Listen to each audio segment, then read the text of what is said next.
chat. Let us do the final video, which I think is going to be a good one. Again, another one of your wonderful suggestions.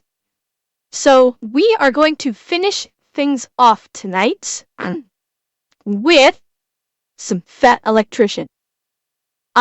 Which is the biggest logistical flex of all time with the Berlin airlift. Never heard about this before. But if it's the biggest logistical flex, I'm in. And it's Nit, the wonderful teller of tales. Yeah, so we're gonna finish off today's stream strong. So let's fucking go. Yes, that time that communists tried to starve an entire city, so America and the UK teamed up to deliver 4.6 billion pounds of food and supplies to that city using nothing but cargo planes.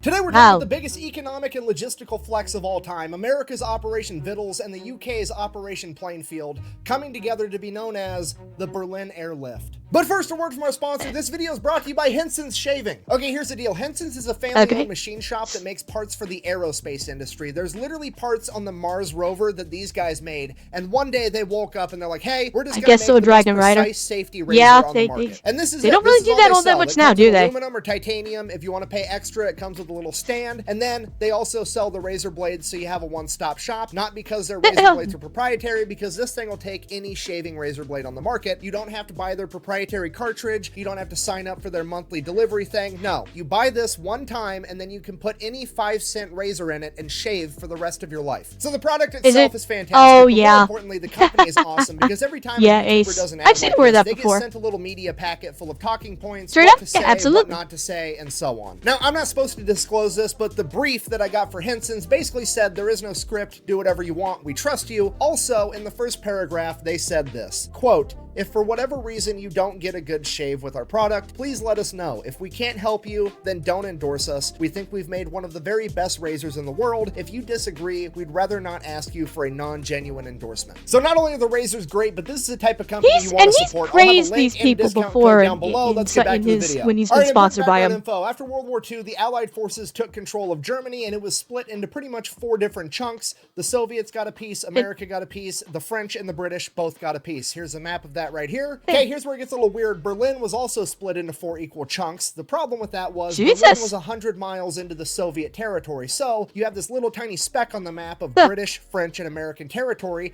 completely surrounded by the USSR. While that is weird, it wasn't really a problem because right after World War II, everybody was still an ally. So America, the British, and the French had no problems using the roadways and the trains to get food and supplies to their section of Berlin. Now, just so we're on the same page, Berlin and essentially all of Germany to a slightly lesser extent is essentially a third world country at this point in time. Berlin in particular has essentially been turned into rubble from Allied bombings. The entire German economy is in the toilet. Yeah, I mean, this kind of, doesn't this kind of, new disease among the corporate world is called hats.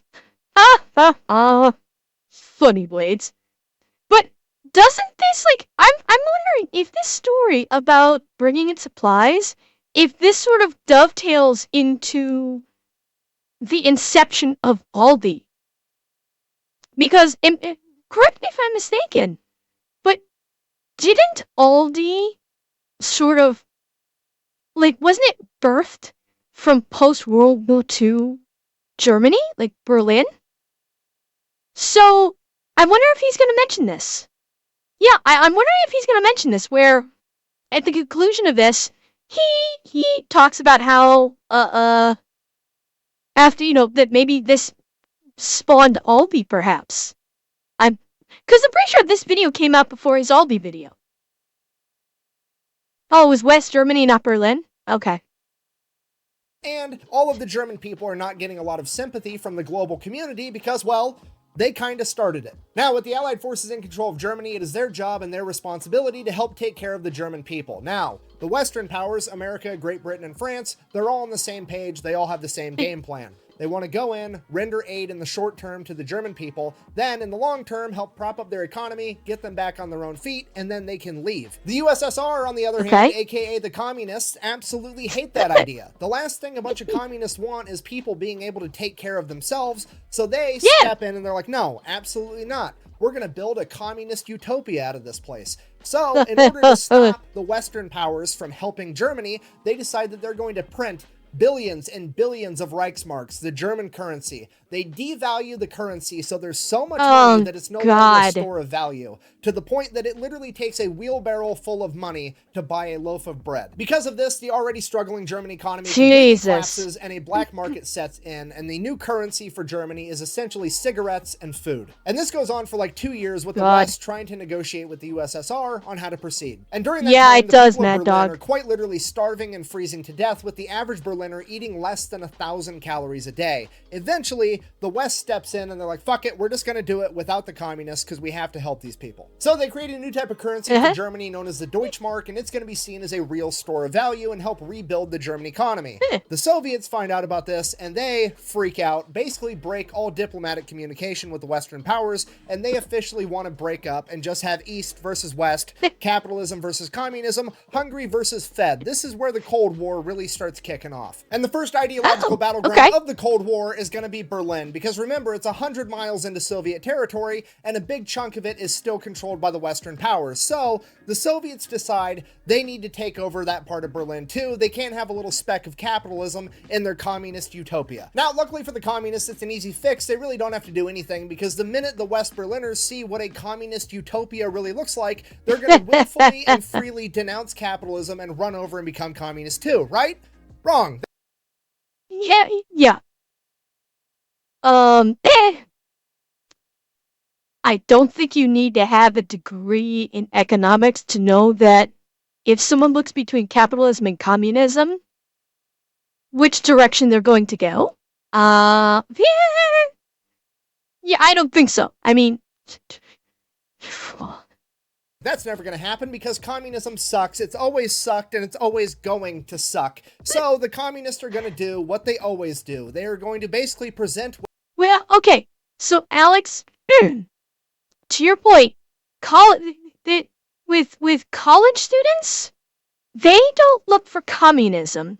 They look for socialism. And very often, socialism gets conflated with communism, perhaps unfairly, but not all the time. Sometimes, I will say, when someone tries to, like, preach about socialism, it does veer wildly into communistic territory. But fairly frequently, when you have educators talking about socialism, you get these people with a wild hair up their ass that the minute they hear the word socialism, they instantly equate it to communism, which is not always the fucking case. But again, there are some that there are some that basically think socialism is communism, and so they just basically call it communism when they don't actually know what the fuck they're talking about. So there's like 3 segments of this. You have socialism, which is essentially shared wealth within a populace. You have actual communism, which is basically the government controlling everything and holding people down. And then you have the people that are calling socialism communism, and they're like blending the fucking two together, and they have no clue what they're talking about. If I remember correctly from history, socialism almost always turns to communism, so it's communism light like an HOA.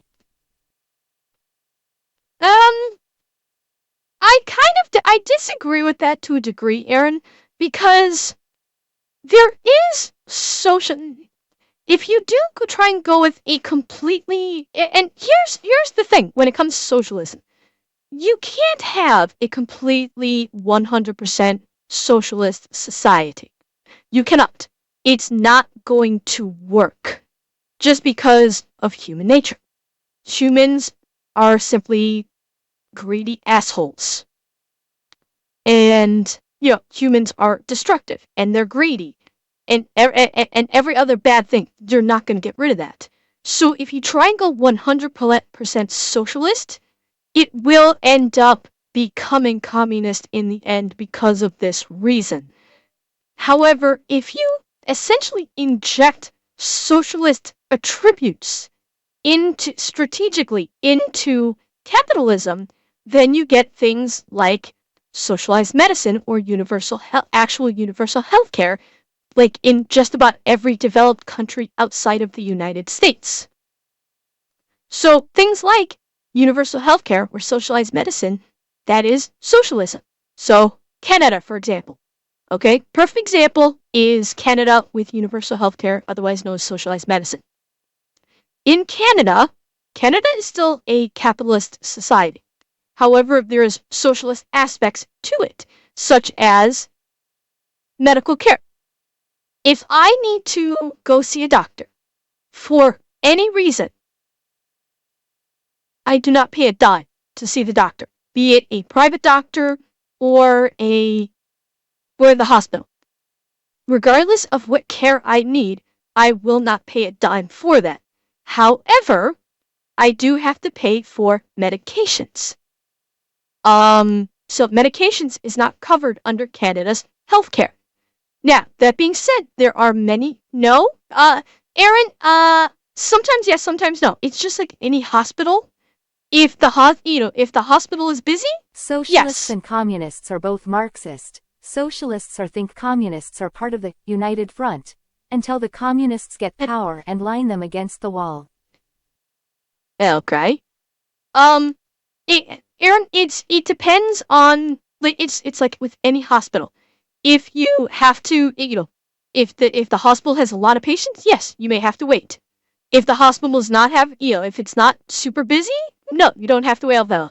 I've gone to the hospital before, and I've had times where I waited 20 minutes and I was in and out, and I've had times where I had to wait a couple hours. It all depends, like any hospital, where it's if it happens to be busy. With a doctor, the times when I actually needed to go see my private doctor, I was typically able to, if I called my doctor and said, "Hey, I need to come in. I need to see the doctor for reason X, Y, or Z."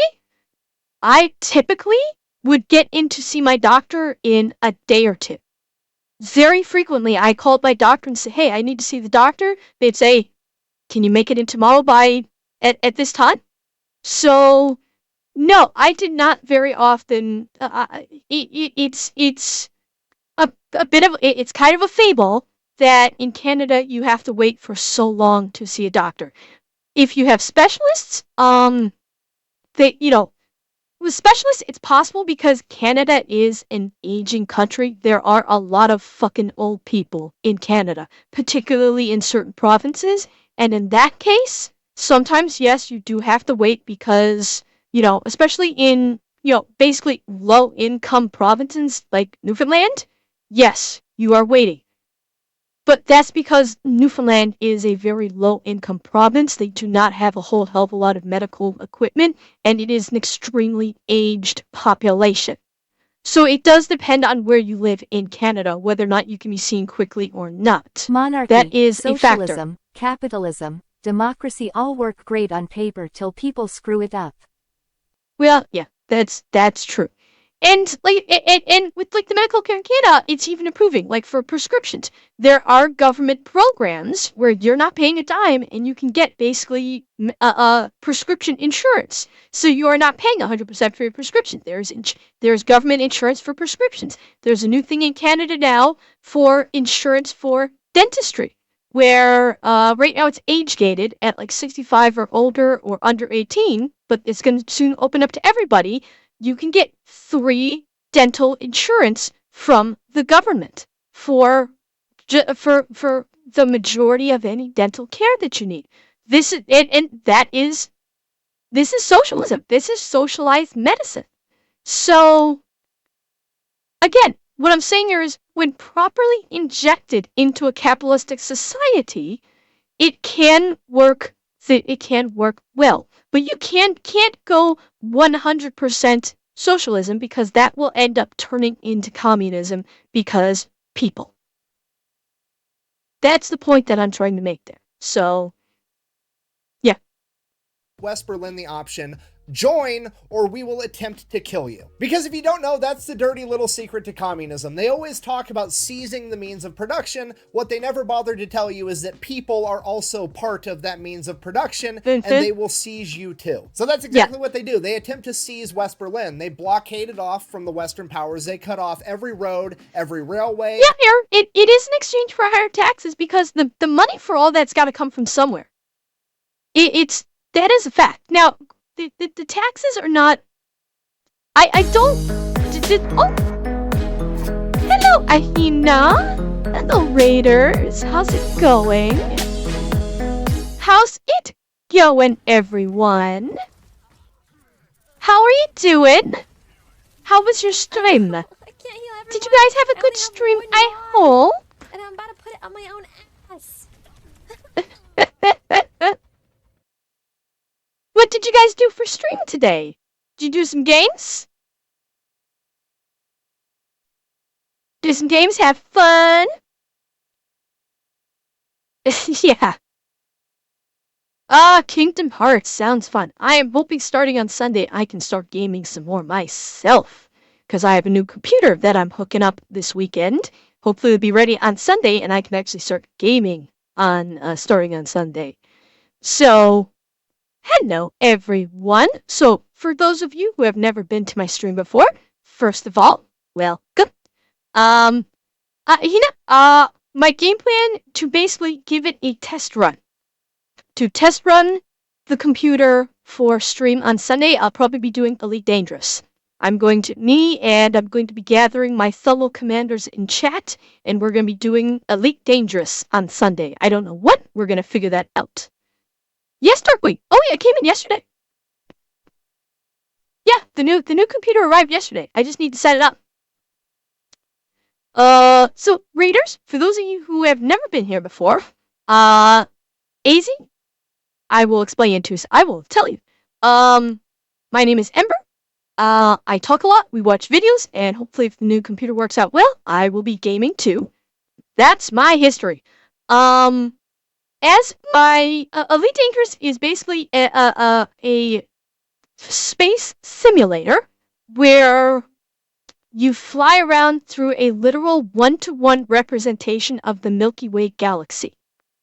And it is completely open world, completely open game. There's no story that you have to follow. You literally do whatever the hell you want in Elite Dangerous. Oh, good night, Alex. Hopefully I'll see you Sunday. So that's what Elite Dangerous is. It is a MMO, space sim, open world, open story game. Ace, it's 3. I've got the minimum to a 3. Yes, I do talk a lot, Dracel. I'm a yapper. That is my brand. I talk a lot. Nay. And right now, we're on our last video of the night. We're watching Fat Electrician talking about the greatest logistical flex of all time, where the US and UK do a joint effort to airlift supplies to West Berlin. We kind of just got into it. We're only 5 minutes into it, so I haven't heard about this airdrop. I'm very curious, and it's Nick. He tells fantastic stories. So let's dive back into it. And every waterway so that the Western powers cannot get West Berlin food or any other supplies. And then they cut off the power to that section of the city, quite literally freezing and starving them to death until they comply. So obviously this is a diplomatic and humanitarian disaster. All the military leadership runs over to President Truman and they're like, hey, what do you want us to do? Basically, we got 3 options. Option A, we can start rolling tanks in and kick off World War III right now. Option B, bad idea. we can just leave the Berlin people there to die. And option C, bad we can idea. try to fly in as much food and supplies as possible, but getting enough to feed an entire city is basically going to be impossible. What do you want to do? Now, obviously, I'm paraphrasing a little, but Truman basically said, we're America, we don't start world wars, we just finish them. Also, and I quote, we stay in Berlin, period, which narrows it down.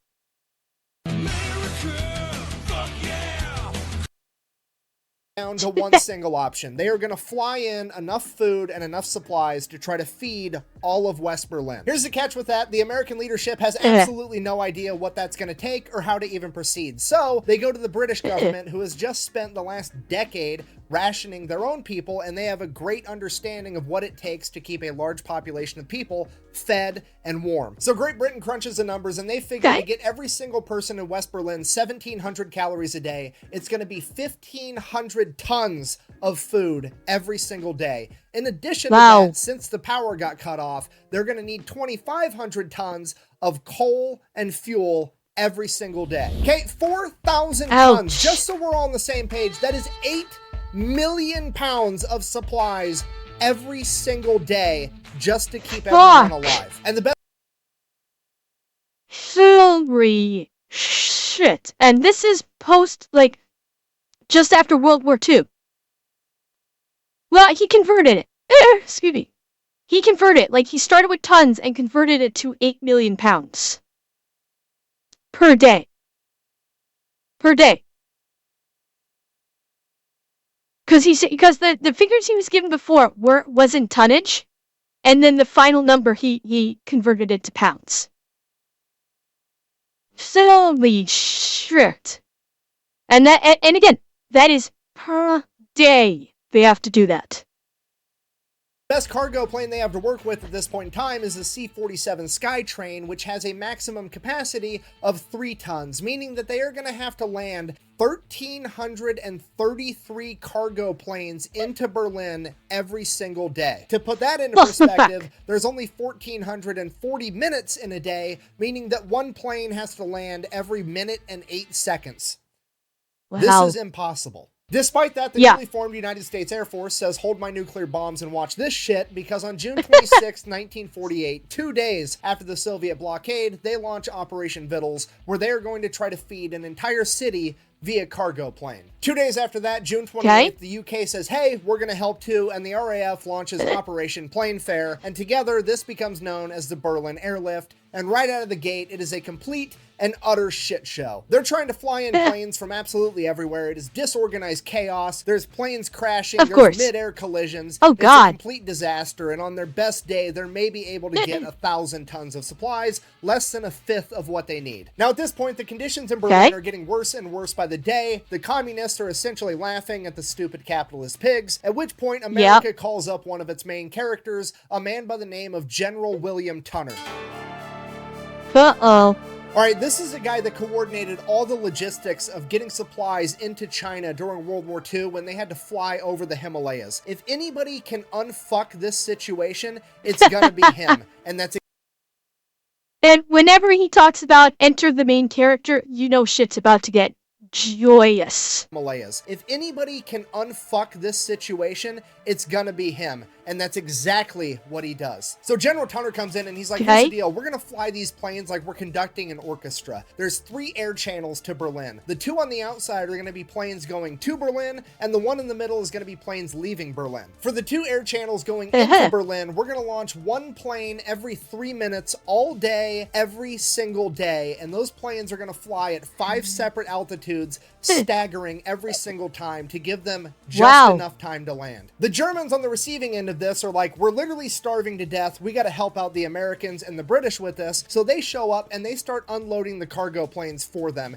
And they get so good at unloading these planes that they can unload all 3 tons of cargo in under 7 minutes and help get the planes turned around and sent back out. And this is one of the most beautiful humanitarian team effort moments in human history. There's American and British pilots, aircrew members, mechanics, all just showing up in West Germany without even being called to help with this effort and to fly and repair these planes to keep them going around the clock. And then over in Berlin, the same thing is happening. There's Luftwaffe airplane mechanics showing up to help repair the American and British cargo planes to keep everything running. The 2 sides that were fighting against each other just a few years ago are now working together to save people. Everybody involved. This, I mean, potato. This is wonderful. This is just fucking wonderful. Hearing about all these people coming together like this. And I mean, don't forget, we must not forget, a lot of the people of Germany were not against the United States. It was just the fucking Nazi party that was against the United States. A lot of the citizenry of Germany had nothing against the US. But they were still, the war was still present and everything. But it's like you have three different nations, two of our allies, and one was a former quote unquote enemy, but they're still just jumping right the fuck in there. And they become such a well-oiled machine. Exactly, Haibo. They were caught in the collateral, unfortunately. And yeah, Nick said it. This was like such a wonderful humanitarian effort, where people just this is one of those stories where people just jump in and help, just because it's the right thing to do. And if you guys are saying it's gonna get better, I may start crying. I may very well start crying. Involved in this operation get so good at what they're doing that the choke point that's holding up even more progress is that they don't have enough airfields to land the planes on. So the Germans straight up build another one. The only problem with that was there was this big-ass apartment building in the way, and when the pilots lowered their landing gear would only clear that apartment roof by like 20 feet, which seems like it would be kind of terrifying. So the Germans are like, hey, do you want us to rip that apartment building down? What do you guys want us to do? And the American and RAF pilots are like, bro, we just got done flying in World War II with you guys and the Japanese shooting at us. The apartment's gonna be fine, trust me. And sure enough, they start not only hitting, but exceeding the quota of 4,500 tons a day. Wow. And this infuriates the Soviets. This is the biggest economic and logistical flex of all time. It shouldn't even be possible, and yet America, the UK, and the people of West Berlin are somehow pulling it off. At this point, the Soviets decide they have to try to do something to stop this, so they start sending up all their fighter planes to try to mess with all the American and British cargo pilots by flying too close. They're basically trying to mess up air traffic, cause accidents, do anything they can to slow down. Oh, this is not going to go well for the Soviets. America just got done winning a war using aircraft. They just said it. We just got done fighting against the Luftwaffe and Japanese aircraft. These guys are already probably itching to fight again. And the Soviets are going to try and harass their planes? down this logistical miracle. However, it doesn't really work. Why? Because the American and British pilots know that it's basically a bluff, because it's essentially a giant game of fuck around and find out, because if the Soviets actually do anything, it's going to kick off World War III, and at this point in time, America is the only country on the planet that has nuclear bombs and a president that's not afraid to use them. Okay, if you're not picking up what I'm putting down, I'm trying to tell you that the American and RAF pilots are flying with the confidence of knowing that if one of these Soviets shoots them down, President Truman is going to bitch slap their entire country with the sun. Needless to say, they were unfazed by the Soviet harassment. How unfazed were they? Thank you so much for asking. Cue our next main character, Gail Halvorson, aka the Candy Bomber. He was one of the many pilots that was flying supplies into Berlin, and somewhere along the way he decided that he was going to start dropping candy bars with little handkerchief parachutes out of the window of his plane over West Berlin so that the kids could get some candy. And eventually this caught on, and all the kids were waiting where the planes would fly over, hoping that they would get a candy bar. Then the American government caught on, and they're like, oh shit, this is a great propaganda opportunity. Imagine what it would be like if every single plane was dropping candy out of it. So that's exactly what they do. They start dropping a bunch of candy out of every plane, and then they make propaganda out of it. But then it gets bigger because all the American candy companies start sponsoring it and donating even more candy to drop. And then it gets bigger because all the kids in America and the UK start raising money at school to buy candy to give to the kids of Germany. Oh and they're giving out even more candy. and the Soviets have to stand there and watch as the Americans and the British are not only flying in a literal Costco worth of shit into West Berlin every single day, but they're dropping candy out of their planes like it's a fucking parade the entire time. And this is all going on while East Germany and East Berlin is eating potatoes and standing in bread lines, and it makes the Soviets look like the biggest assholes on the planet. Because not only are the people of East Germany watching the Western world essentially move heaven and earth to help out West Berlin, they're also watching the Soviets be more interested in disrupting America and the UK from helping people than they are in helping the people of East Germany. In short, America... No, this isn't capitalism, fuck yeah. This isn't. This is...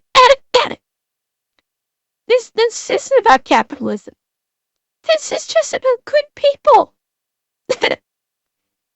This is just about helping people. Fuck.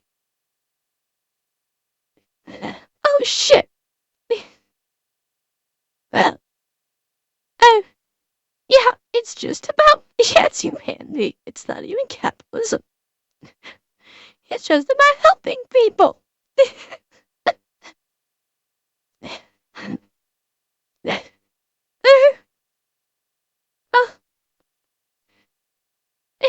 Yeah. These stories are so great. I love these stories. Where people just help them. Where people just help their people. Yeah. It is. It's not about capitalism. It's not about socialism. It's not about communism. It's just about helping people.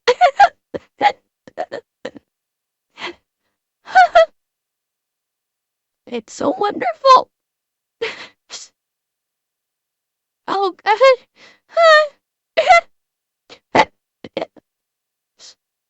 Hello. Yeah, you right, Petra. Oh, oh God. Oh, okay. Okay. Yeah. America and the UK are playing to win, and the Soviets are playing to not lose, and it is leading to a lower quality of life for all of East Germany. As it turns out, Sun Tzu was yet again correct when he said, the sun may rise in the east, but it sets in the west, and that's because west side is the best side. But that's not what it means. Really? Not even close. That might have been Ice Cube, actually. Anyways, so now in retaliation for all this, America and the UK and pretty much the entire Western world are going to put a bunch of embargoes on the Soviet Union and punish them financially and economically. Now, the Soviets absolutely cannot afford this, but they keep telling themselves, it's okay, winter is coming, and as soon as winter gets here, they're not going to be able to land all these planes, and this whole thing's going to fall apart. We just have to wait out long enough for winter to slow down America and the UK. So that's what they do. They just try to shoulder the financial burden and wait for winter to come and put a stop to this entire thing.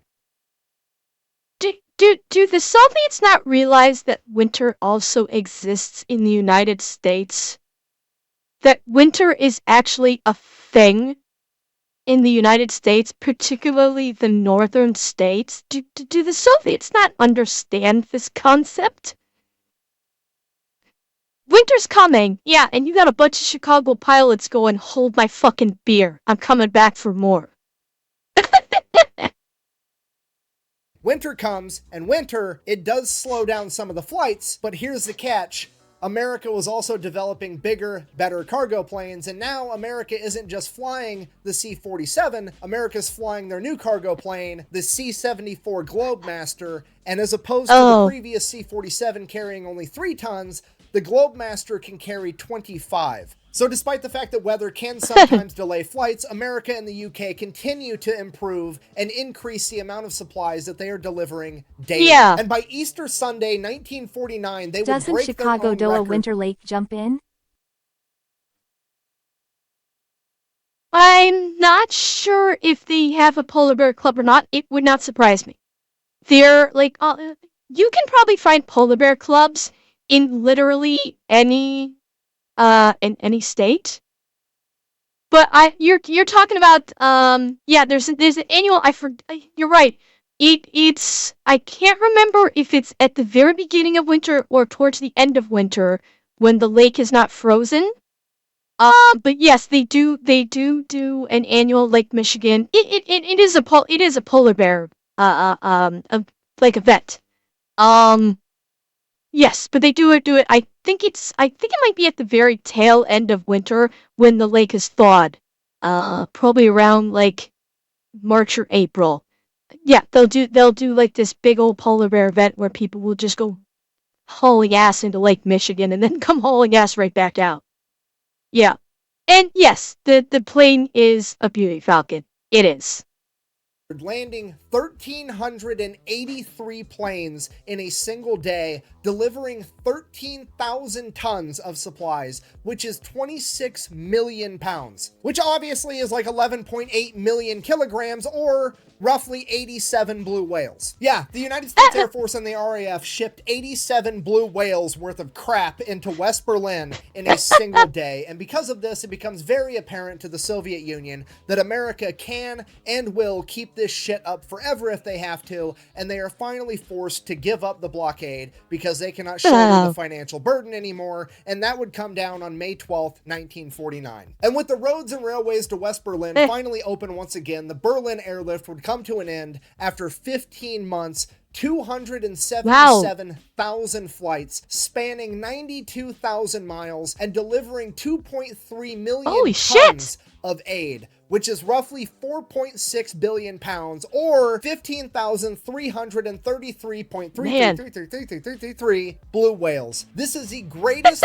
logistical and humanitarian feat ever accomplished, and the Western world did it with communism doing everything it could to slow it down. So in conclusion, fuck communism. The best way to support the channel is go buy some merch at thefatelectrician.com. Quack bang, out. And then the Soviet Union got all pissy and built a wall through the middle of Germany, and that's what we're going to talk about next week.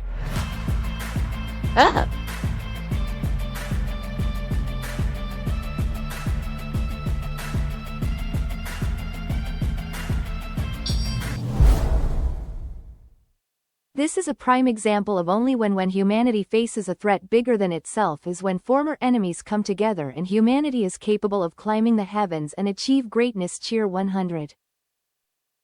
Aaron, you are absolutely right. And